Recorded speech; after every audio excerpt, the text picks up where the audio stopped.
America currency dollar బలపడుతున్న నేపథ్యంలో ప్రపంచవ్యాప్తంగా బంగారం ధరలు దిగొచ్చాయి. భారత్లో కూడా బంగారం ధర చెప్పుకోదగ్గ స్థాయిలో తగ్గింది.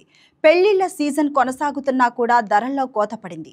ఇవాళ 24 క్యారెట్ల 10 గ్రాముల బంగారం ధర 1,25,120 ఉండగా నిన్నటి ధరతో పోలిస్తే 463 రూపాయల మేర తగ్గింది. ఇక 22 క్యారెట్ 10 గ్రాముల పసిడి ధర కూడా నిన్నటితో పోలిస్తే 650 రూపాయలు తగ్గి 1,14,690కు చేరింది. వెండి ధరల్లో కూడా తగ్గుదల కనిపించింది. సోమవారం నాటి ధరతో పోలిస్తే ప్రస్తుతం వెండి రేటు 1000 రూపాయల మేర తగ్గి 1,62,900కు చేరింది. డాలర్ సూచి ప్రస్తుతం 100 మార్కుకు పైనే కదలాడుతుంది. గత 6 నెలల్లో ఇదే అత్యధికం. దీంతో ఇన్వెస్టర్లకు కమోడిటీ మార్కెట్ పై ఆసక్తి తగ్గింది.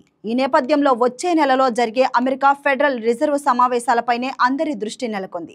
ఈసారి అమెరికా ఫెడరల్ రిజర్వ్ వడ్డీ రేట్లలో కోత విధించే అవకాశం 70% ఉందని మార్కెట్ వర్గాలు అంచనా వేస్తున్నాయి. ఇదే జరిగితే సురక్షిత పెట్టుబడి సాధనమైన పసిడికి మళ్లీ డిమాండ్ పెరిగి ధరలకు రెక్కలొచ్చే అవకాశం ఉంది. కాబట్టి పసిడిపై పెట్టుబడికి ఇది మంచి సమయమని మార్కెట్ విశ్లేషకులు అభిప్రాయపడుతున్నారు.